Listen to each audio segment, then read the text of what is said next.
And hello again. This is Quoth Raven, Lewis Bright Raven, Booktober event 2020, day 18. I'm your host, Lewis Bright Raven, 28-year veteran of comics, science fiction, fantasy, horror, as a writer, illustrator, and editor. We're going to review three titles today: Sea of Stars, 2 issues, 6 and 7. Stealth, number 6, and I'll review the whole series as a whole for that, because I guess that either the whole story is over or at least the arc is. And Strange Adventures, number 6. And my cat has decided to join us and wants attention, of course. That's always how it is. There aren't any questions today, so we'll just go ahead and go straight into the reviews.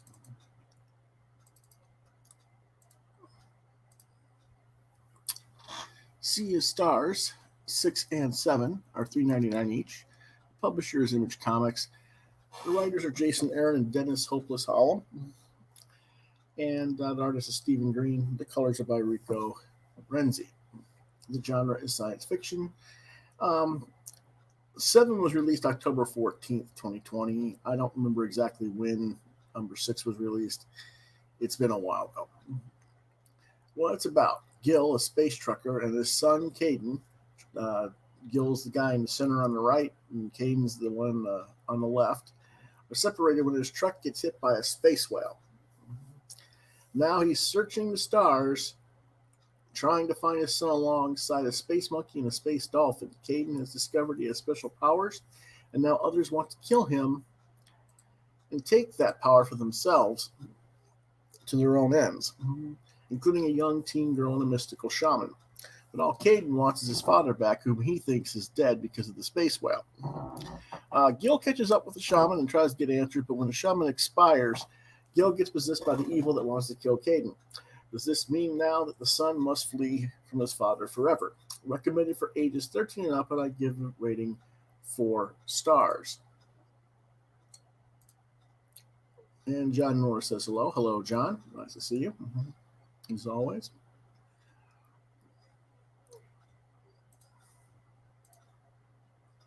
And here's some of the artwork for issue number 6. They're trapped inside one of the space whales or something like that again. And Gil's checking the shape of the shaman, what health of the shaman's in, and he's dying basically. Internal hemorrhaging, collapsed lung, organ failure imminent. And he's like, no, wait. You're not dying yet. They're in the Leviathan. That's what they're in. Okay.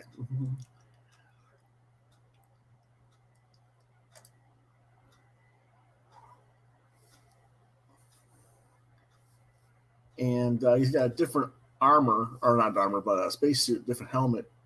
And the helmet's not giving Gil the information he really needs. And he's not happy about it. he's basically just trying to keep the shaman alive. And the space monkey and the space dolphin are chasing the Leviathan. And this is the girl. Can't think of her name right now. It escapes me. I apologize. But anyway, she knocks out the shaman some more, and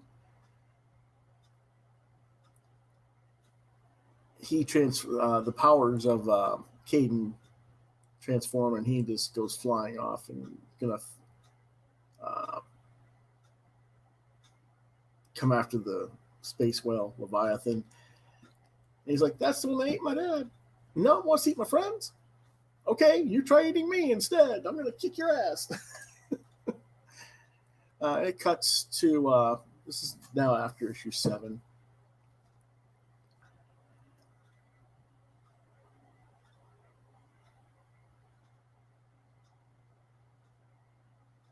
And he's talking to his dad's helmet, which is named Kyle.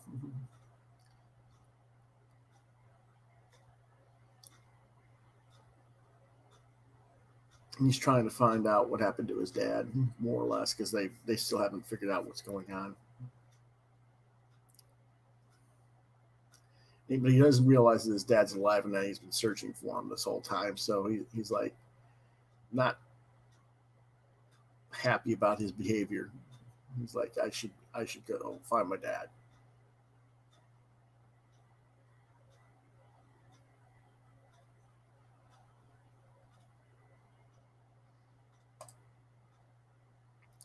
And this is the where Gil and the space monkey and the space dolphin are all still trapped in the Leviathan. He gets out of the Leviathan and he somehow is now playing this game of like fishermen shooting hooks and lines through the Leviathan, and is now going to basically control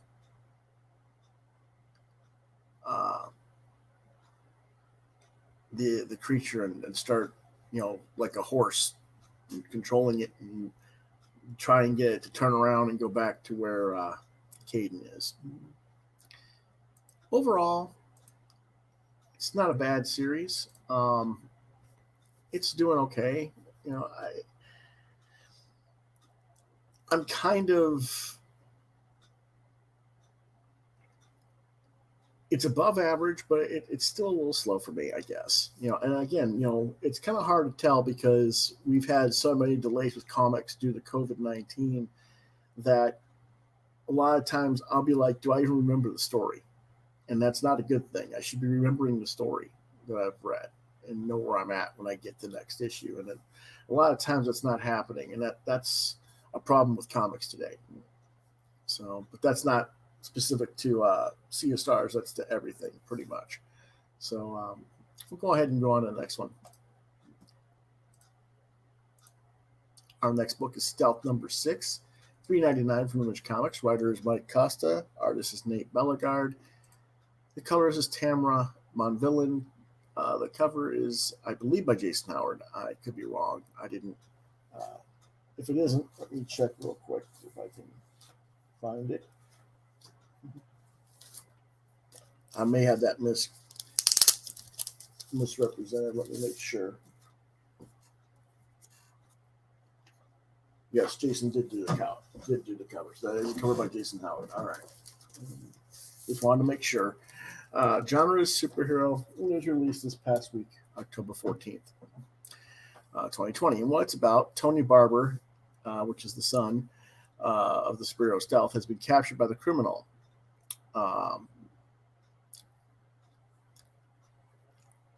Anders. And he takes Tony to a third party who reveals that Tony's father, Stealth, isn't suffering from Alzheimer's disease at all.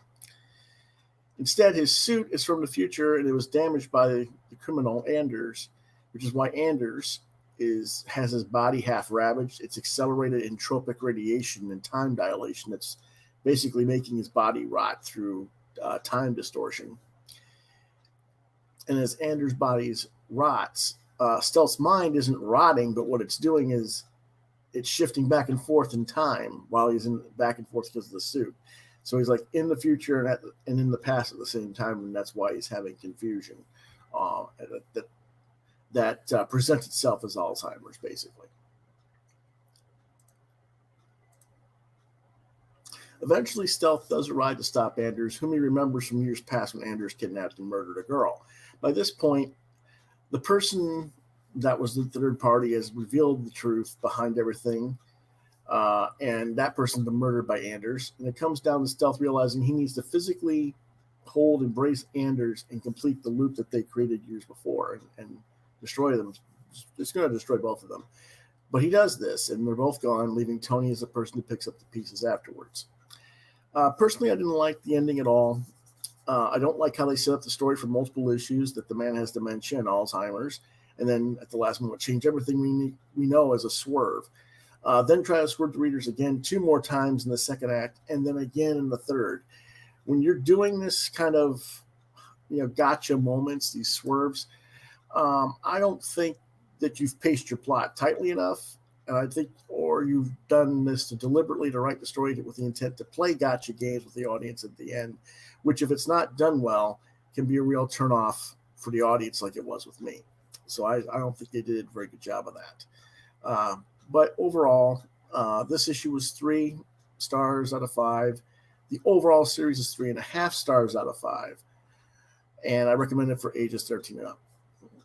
Let's look at the art.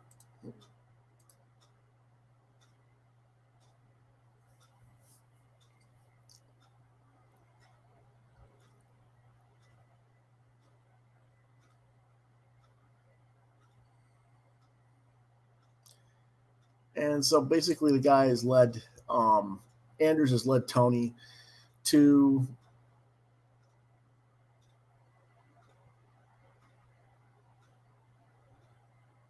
the place where he basically took the girl from, where he kidnapped the girl. And here comes Stealth, and as you can see, his suit is leaking radiation and all kinds of crap over here. And he's like, okay, if you've hurt that girl, he goes, oh, this is just sad. The girl's dead, old man. And your son's about to beat you if you don't take off that suit. And then he recognizes it.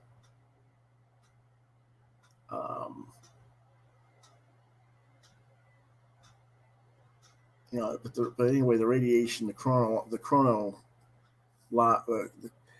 radiation, or whatever they're calling it, is telling him that his mind is literally in 2 places at once. The problem is the suit, so take it off.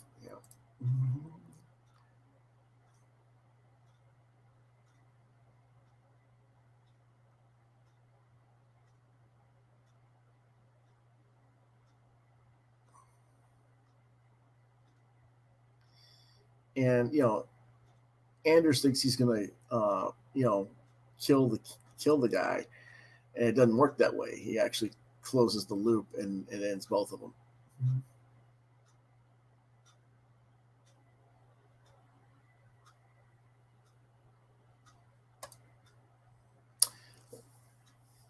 Okay, last one for the day is Strange Adventures number 6 of 12. Publisher is DC Comics Black Label. The writer is Tom King. Writer Mitch Gerads and Evan Doc Shaner. Genre science fiction, and it was released this past week, October 14th. And what it's about is Alana Strange and Michael Holt, also known as Mr. Terrific, have a quote-unquote heart-to-heart talk about the investigation he's conducted into the story the Strange family has presented at Adam Strange's request. It is revealed that both persons have lost children. Holt lost his partner and child in the car accident, and Lestrange's daughter is purportedly dead, a casualty of the war they claim they fought. This is all played as mind games between the two characters. I don't really care for it. King tries to make Alana sympathetic, but she's clearly doing something wrong, and Terrific knows it, and he's being presented as kind of the bad guy, but then you're supposed to feel sympathy for him. Well, it doesn't go over because he doesn't have sympathy for her, and so on. And he doesn't have it for Alana when he reveals he's going to continue his investigation. And he doesn't, we don't see it with the audience, that much either. This book's $4.99. I forgot to say that. So you sort of begin to think that maybe Holt will feel some connection to the Stranges, but in the end, it only makes him more determined to find out what the truth of what really happened to the daughter of Adam and Alana Strange. This is the halfway point of the series. And frankly, it's a series that should have been completed with this issue. King is just so damn slow with this book. I don't know if this is done with intent. I mean, this is akin to an actual federal investigation, taking way too damn long, where the final findings are probably going to be a major letdown. It makes the audience wonder why we even bother wasting $60 in a whole year following a story, because that's what we're going to do, is spend $60 at $4.99 a book for 12 issues. So it's just taking forever. He's very fortunate that he has such a strong art team of Mitch Gerads and Evan Doc Shaner to carry the book for him. But even their exceptional art only makes this book average, given the snail's pace of the story. Lesser artists would keep this book in a 2.5 rating that the story warrants. King needs to pick up the pace and get to the point, though. I'll give it a 3 stars. It's still an average, middling comic for today's market, but the story is lesser. It's the art that's carrying it. And I recommend it for ages. It's recommended for ages 17 up because it's a Black Label book. Let's look at the art. And again, the art looks really nice.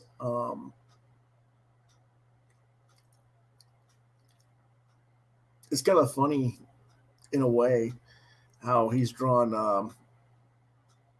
Adam and Alana. They kind of feel like Luke and Leia in a way from Star Wars, but they're not, obviously.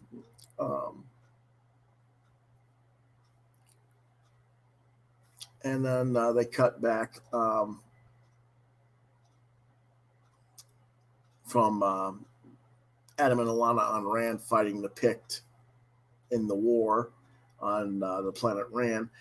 They cut to Earth with Holt and Alana Strange walking in winter to someplace because basically she was tired of being indoors and cooped up being asked questions. So she figured, let's go for a different venue. They go to a different venue, and Holt's explaining that his wife was driving, he wasn't there, and his wife was pregnant, and she died, and the kid died, and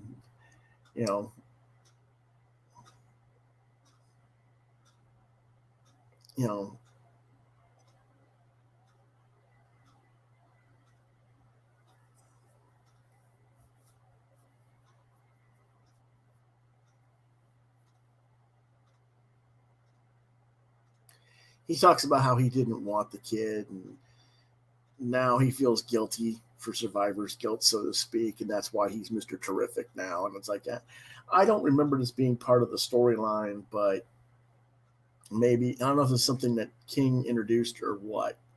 It's just kind of there. And then after they're done,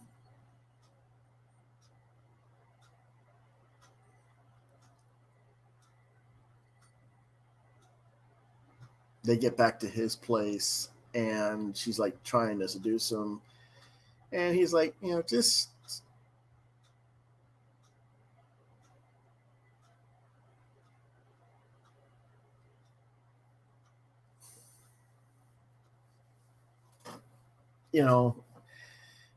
okay, I believe you, but I don't believe you type thing,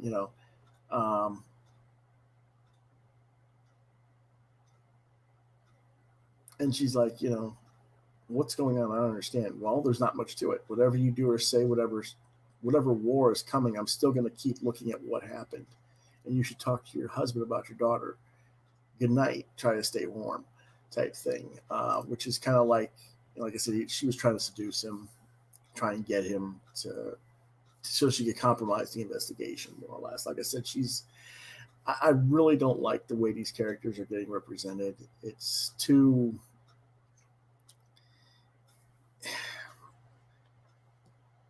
It's almost like Alana Strange's Hillary Clinton or something. I don't know. I think I may have just mentioned before in reviewing this series in the past as well, but it just really doesn't work for me. And so, it's okay. I'll give it the 3 stars, but it is what it is, And that is our reviews for today. Our next reviews will be tomorrow around the same time, 1:30 p.m.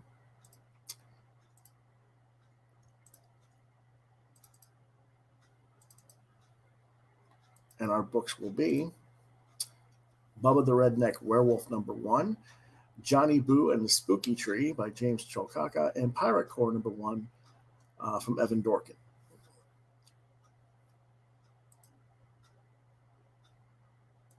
If you want to reach me, asking the questions, you can reach me on Facebook at lewis.brightraven, on deviantart.com/brightraven, on YouTube at Quoth the Raven Lewis Brightraven. You can also email me at quotheravenlbr72@gmail.com. And if you can't reach me on any of those methods, try lewisbrightraven@yahoo.com. The regular weekly podcast airs on Thursdays at 9 p.m. Eastern Daylight Time.